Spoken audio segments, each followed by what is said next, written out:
KCAL9's Kevin Cuenca is live at the Super Bowl experience where fans are getting to pretend they're actually players, Kevin?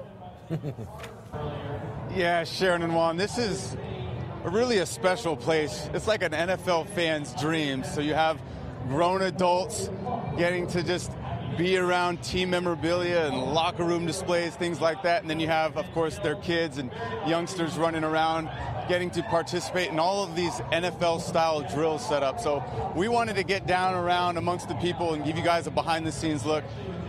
Check it out here. Energy, excitement, and expectations. We're gonna win. As the big game inches closer and closer, the buildup gets bigger and bigger. Amazing, man. It's surreal. I've never experienced anything like this. And nowhere is it more evident than at the Super Bowl fan experience. It's a once-in-a-lifetime thing. I emptying the bank to get here and have a good time. We did it, like I said, 2001, 2002, doing it again this year.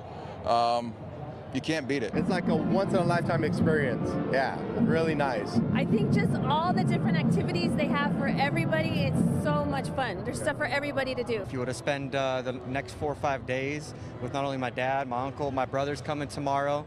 He's unfortunately a Niners fan, but that's another story. But it's just going to be fun just to hang out and relax and have an awesome moment that we'll know for the rest of our lives. While Sunday is about the Patriots and the Rams, this experience is for everyone who loves football. We've had a great time today. So when you guys go back home and you see your friends, what will you tell them that they missed out on today? A lot of fun. A lot of energy, both from the youngsters and the adults here as well. There are 22 different NFL-type exhibits around this entire huge interactive theme park. There's even one behind me with the Super Bowl rings. 52 Super Bowl rings on display for the fans to check out, bedazzled helmets, all that good stuff. So there's a lot for fans to see here from all over the world, and they're getting to experience this right here in Atlanta.